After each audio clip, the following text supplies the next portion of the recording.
if a person has good relationships, and maybe we'll talk about this in future, like when we talk about communication and all, how is the person relating with people in their circle? What are the things that they are doing? How do they share with them? How do they communicate? Are they even doing that? How do they relate with their family, with their parents? With their families? How do they do all these things? Why is it important? Is because when you choose them to be your spouse or the person you're choosing to spend the rest of your life with, you are officially onboarding them into your life, and they come along with. That is part of the package. Yeah.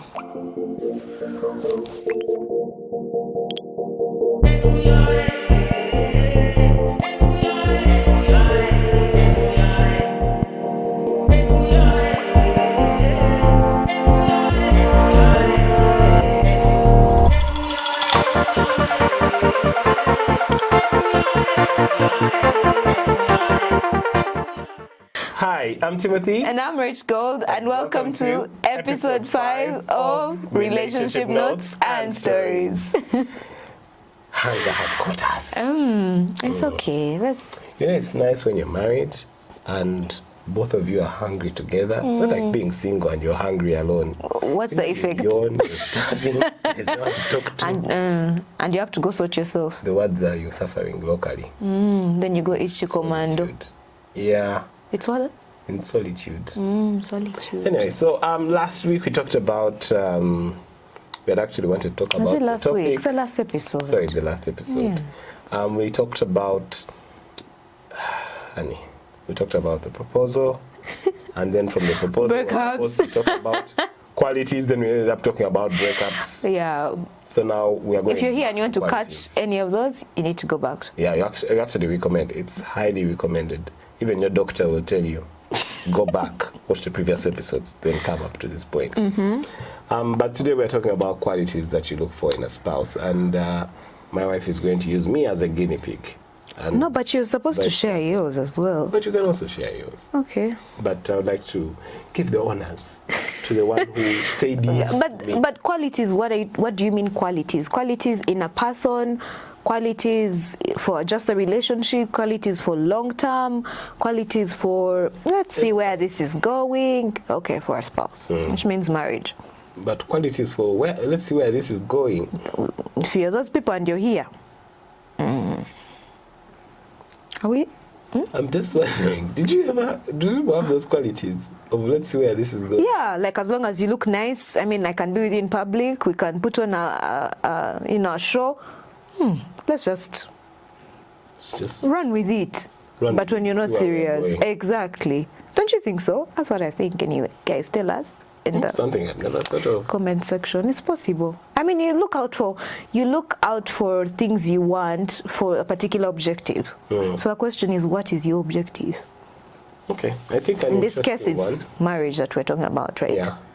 I think you want to go first, or maybe you can go first. I want to give one which may not be the most conventional of points, but the attractiveness of the person. Many times people are like, but should that be the number one? It may not be number one, but make sure you're attracted to the person. But if I'm just attracted to you, your intelligence, your intellect, it's at least a form of attraction. There has to be, but you seem to be inclined more to physical. Yes, physical, mental, psychological. Let that exist, but don't just be attracted to the person's money or resources, or like the things they have, or they can do for you, because some of those things can change with time. I'm not wishing bad on anyone, but you're trying to say it's not sustainable in a marriage. It's not sustainable in a marriage because sometimes you can have the resources, but you don't have the happiness. You can have the things, but not have something that draws you to the individual. I don't know if that makes sense. So which means you're tending more to compatibility. So if I ask you compatibility versus attractiveness. You need to be, very nice question. Compatibility versus attraction. So you see we're now going off again. Yeah. My number one quality, I think, we'll get back to that. Think about it. Is God. Like, seek God's will. really. I have a profound relationship with God, and I take that very seriously. And because of that, it governs all my decision-making processes and every sphere of life, you know. So I think for me, what is God saying about your relationship? What is God saying about this person? Have you prayed to him about it? And even as you pray to him about it, do you have things that you had asked him to indicate and to show that would confirm to you or you know, show you what we call red flag, you know, even as you pray about it? So number one for me, I guess in our particular experience was I was not about to get into a relationship. And it was very clear, and I even made a vow about it, and I told God, these 3 years, it's just you and me. I'm going to do your work. I'm going to, you know, go deeper with you. I was very serious. That's why you need to be careful the vows you make. So this is me. I make a vow, and before even half the year elapses, one awesome, whom I call awesome, shows up and starts to tell me how he feels. Not that it was going to change that I made a vow, but I'm just showing that in that time, I was very serious about my relationship with God. And then you come along and then you share with me how you feel. And I didn't let that deter me. But then also your response when I told you exactly this, I'm not getting to a relationship anytime soon, you then said, I will wait. And I remember telling God, if this is the guy, let's see. 3 years are not short. You know, it's not like it's not 1 month, it's not 2 months. And I told you, feel free. Like if you feel like I'm not holding you down, I don't want to. It's not guaranteed. I think that's the word I used. It's not a guarantee that after the 3 years, I will say yes to you. But you said you know what you want, and you knew what you wanted, so you waited. So as the time went by, I was able to progressively see that you were actually serious. And for me, that in itself was God confirming to me as I prayed about his will concerning us and our relationship, plus a few other things that I would say. You as a person, you know yourself. So if you know that you value kindness or you value character, there are certain things you know if we go out, if we pass an askari, if we park the car and someone is watching the car, how are you treating those people? It's very key to know that. How are you treating your siblings? How are you treating your family? Whether you're close to them or you're not, you know, all those things give you insight into the character of a person, whether they're saying it or not. One part I'd like to say is, for me, I find it quite interesting that the characteristics of a person, especially like in relating with others, for me is a very big, what would I call it? Like, I want to use that. Aspect, Not aspect. Like a factor. I'm debating whether to say the word. Like a. We can't use that word here. Okay, we can't like it really just enhances the attraction. Ignites, I guess. That's what you want to say, maybe. Because, like, I remember, like, recently, when we went and visited the children at the home, not our children or someone's children. Maybe you'll give that as a story at the end. I'll give it maybe as a story at the end. But, like, there's an attractiveness that comes when you realize a person cares for others. They become, like, a high-value individual. I don't know if that makes sense. Like, it's not just me, and us. It's not I, me, okay. What I want, what. It's us. You take care of the community. You think about the community. Because when you get married, a person who is able to be mindful of an askari or a person who is driving them or a lady on the street or something like that, they will definitely give thought to you. They will give thought and say, this guy doesn't have this, and maybe go out of their way to try and or I think she just had a bad day, or she's having a bad day, how will I make it better? And it's not just about you didn't reply my message or you didn't call me. Okay. But back to you. All right, so what do you have to say about God's will? God's will, I agree with you on that. I think it's kind of important to seek God on it. I know some people don't seek God's will, but at least seek a yes from him. I don't know if that makes sense. And there are indicators that can show you that. I mean, there's peace. There are different things you're asking him to show you that will tick boxes and you know, demonstrate that you're at peace with it. Not that you're rushing, or not that you're I don't know how to put it, but also like take your time, because also take your time to listen to what he says, because sometimes you pray about it, and clearly God starts talking to you through your people around you who are close enough to know you or your family, and they tell you, Rachel is not the one, like I feel there's something off, and you insist, or you know, just, I'm not saying that sometimes they will say these things and they just need time to get to know the person. There's scenarios like that, but I'm sharing from a perspective and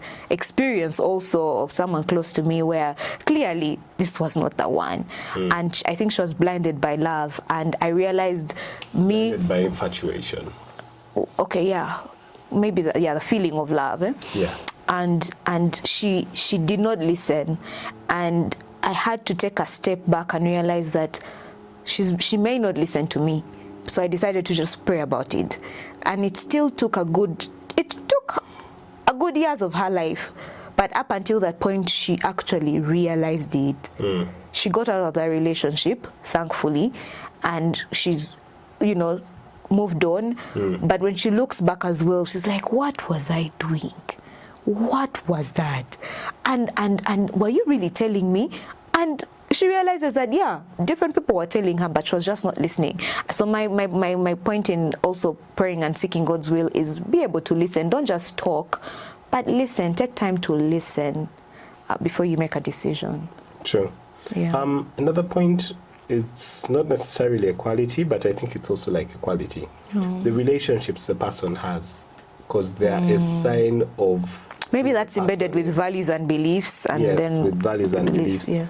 Because if a person has good relationships, and maybe we'll talk about this in future, like when we talk about communication and all, how is the person relating with people in their circle? What are the things that they are doing? How do they share with them? How do they communicate? Are they even doing that? How do they relate with their family, with their parents? With their families? How do they do all these things? Why is it important? Is because when you choose them to be your spouse or the person you're choosing to spend the rest of your life with, you are officially onboarding them into your life, and they come along with... That is part of the package. Yeah.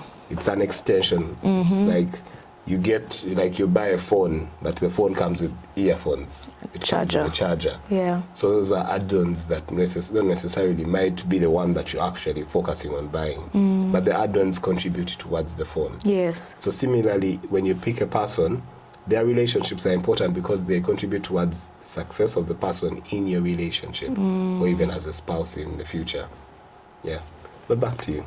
Yeah, that's a nice one. Well, there's values and beliefs. I thought you were going to build up on that as well. On values and beliefs, I think it's quite important because, like, I'm going to speak about values in the sense that there are things that you might like as an individual, but does the other person have the same mindset? Are they on the same wavelength of values? But there's a difference between values and interests. Correct. Because the two of us are very different. Extremely. You say it like so painful. No, but yeah, we've had to, we've had to learn to adapt. Find our rhythm, let me call it that. To accommodate one another. Yes, but the two of us are very different. You know, even while we were courting, it's very outdoors, very activities, he's the kind of person who want to go, what are these activities like? Skydiving, bungee jumping, you know, and I'm just like, well, I think you'll find me home. I'm going to sleep in.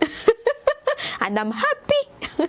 But I've also learned to get out. Yeah, but those are interests. So there's a difference while you're trying to align values and like, don't mistake that too. I just wanted to point that out. That's what I wanted to say on that point. But carry on. Do you have any other points? On values? No, I thought values and belief systems. Why this is important is because it's crucial for your decision making. Both in the relationship and much more when you're married, because if you can't have an underlying foundation to go back to, then it will be tricky. True. Yeah. So when you even talk of beliefs, there come in the aspect of faith. Yeah. Because you'll be in a situation with someone, and maybe they're of a different religion, but there are some questions you need to ask yourself when you get married. Children are sometimes not a product, but they're okay. They come as a result of you being married because it's part of the progression. And when you have children, there are going to be certain questions that you would want to ask. If, let's say, you're not a believer, but or you have differing beliefs. It's kind of important to ask yourself this question. So, where will the children pray from? What will their perception of God be? And they're innocent. They didn't come knowing. They didn't come knowing. And if you're not able to guide them, they'll just go with anything. You find them maybe saying, there's no God or something like that, and yet you have a particular belief system. What does the person you're with have as a belief system? If you then get married, what will be your belief system? What is your Christmas going to look like? What's your Easter going to look like? What's it going to look like for you if you're on different pages?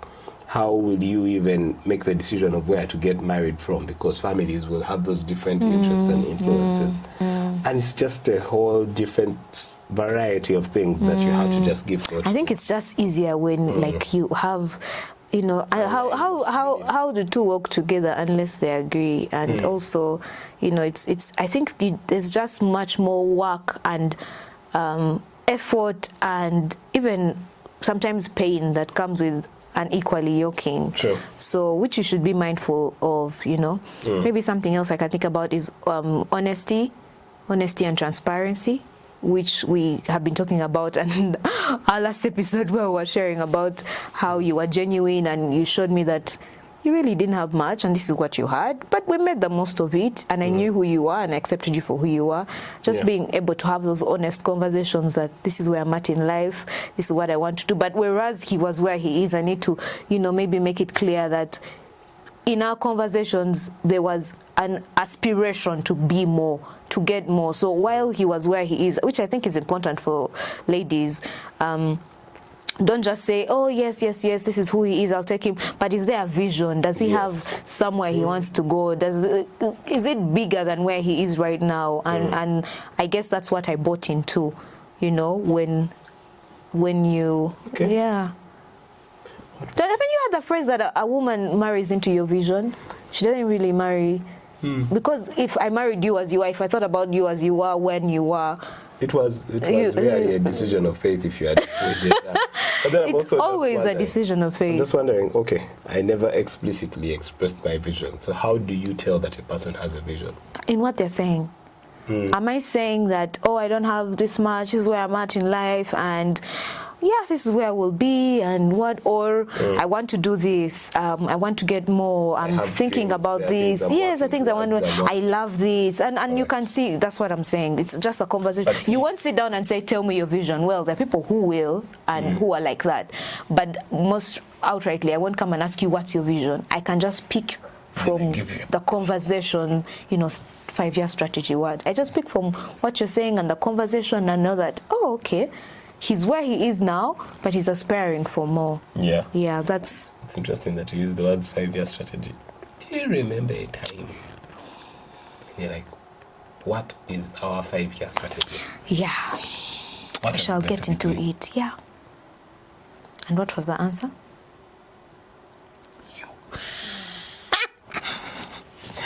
Those can't be answers. Maybe something else I think about is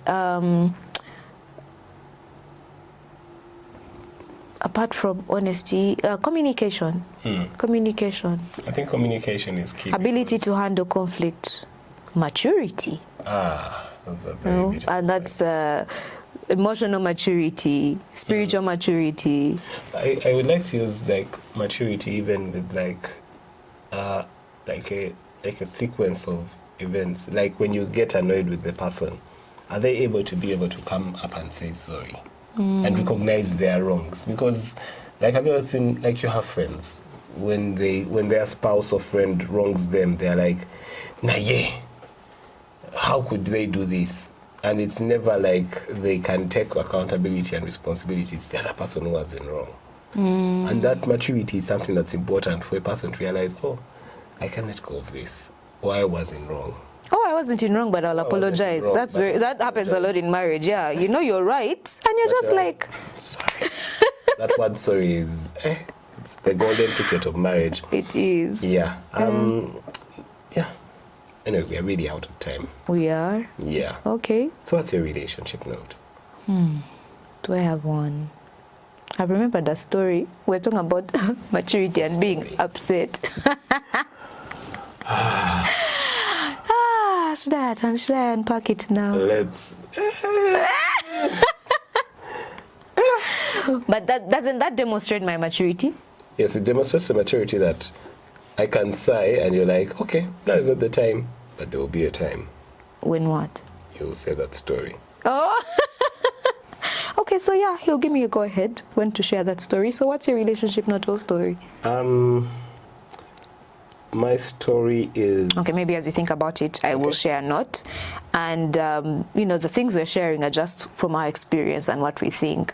But you as an individual, you know, I recently heard of someone who had a list of 52 items of qualities that they wanted. And thankfully, God didn't, no, I think there were 56, but God gave them 52, surprisingly. And what I wanted to, you know, share is, have your non-negotiables. Like, for example, in my case, my non-negotiable was the fact that he needed to be a believer. Non-negotiable. All these other things we will sort.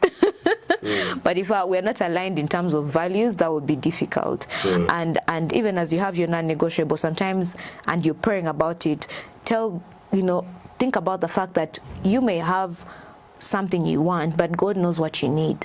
So, funny story. I'm giving a note and a story at the same time. I was like, God, Bambi, don't bring me Amchiga. Like, you get anywhere else, but let's not go to the West, please. And lo and behold, who showed up? God has a sense of humor, guys. So if I was to let that one quality or desire affect the decision, then, you know, and also looking back, I realized that is what I needed, you know. He didn't give me what I want. And there are reasons why, you know, he'll give you what you need and not what you want. So that's my relationship note. Your relationship note, stroke story. Yeah. Because of both in one. My relationship note is, I'd like to, some people may say this is cliche, but we've talked about qualities and values, but I would like for you to just think about this. Proverbs talks about love. Love is patient, love is kind, love is humble, love is all those Proverbs, things. Corinthians. Sorry, Corinthians. Thank you, honey. Corinthians 13. Corinthians 13 speaks about love. And it speaks about all those particular values. But then a big question that you need to ask yourself is, do you have those values while you're also going out to look for them? Are you able to have those values? Because people are like, I want this. I want a person who is patient. I want a person who is kind. I want a person who is this. What are you doing? But what are you doing? Do you have those qualities you're looking out for while you're expecting a person to be at a particular standard? Where are you? Are you above the standard? Are you below the standard? Because if you're below the standard of what you're asking for, I think it's time for you to work up. You should always be above the standard. Be above the standard, or try and be meeting the standard of what you're looking for. And yeah, that's my relationship note. Okay. Catch you guys next time on Relationship Notes and Stories.